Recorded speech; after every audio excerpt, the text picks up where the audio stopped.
நீங்க back pain கூகுள்ல search பண்ணுங்களேன், சயாட்டிக்கா கால்லாம் மரத்து போயிருக்குன்னு வந்துடும். நீ பெயின் கூகுள்ல சர்ச் பண்ணி பாருங்க, உங்களுக்கு முட்டி தேஞ்சிருக்கும், ஜவ்வு கிழிஞ்சிருக்கும் அப்படின்னு வந்துடும். ஷோல்டர் பெயின் சர்ச் பண்ணி பாருங்க, ஷோல்டர்ல லிகமெண்ட் டேர் ஆயிருக்கும், இம்பிஞ்ச்மெண்ட் அப்படின்னு வந்துடும். ஃபர்ஸ்ட் எடுத்தோன்னே எல்லா விஷயத்துக்கும் கூகுள்ல சர்ச் பண்றதை ஸ்டாப் பண்ணுங்க.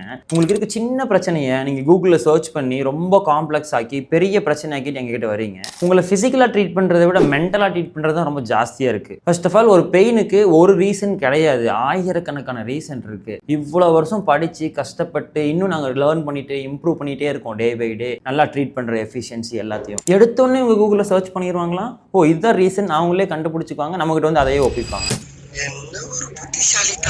உங்கள் பிரெயின் பிலீவ் பண்ண ஆரம்பிச்சிடும். நீங்கள் ஏதாச்சும் தப்பாக புரிஞ்சுக்கிட்டீங்கன்னா உங்கள் பிரெயின் பிலீவ் பண்ண ஆரம்பிக்கிறோம், இதனால தான் உங்கள் பிரச்சனை வருது அப்படின்னு சொல்லிட்டு. அதுக்கப்புறம் உங்களுக்கு பிரச்சனை என்னமோ சிம்பிளாக தான் இருக்கும். நீங்கள் இது தப்பாக புரிஞ்சுக்கிட்டீங்க இல்லையா, அதை சரி பண்ணுறதுக்கு எனக்கு ரொம்ப கஷ்டப்பட வேண்டியது இருக்குது. அதில் எல்லாருக்குமே பெயின் வரும். பெயின் வந்தோன்னா கூகுளில் சர்ச் பண்ணி ரொம்ப காம்ப்ளெக்ஸ் பண்ணிக்காம காமாக ரிலாக்ஸாக இருக்க ஃபஸ்ட்டு கற்றுக்கோங்க. யாராவது இனிமேல் கூகுளில் சர்ச் பண்ணிட்டு வந்தீங்கன்னா உங்களுக்கு டபுள் சார்ஜ்.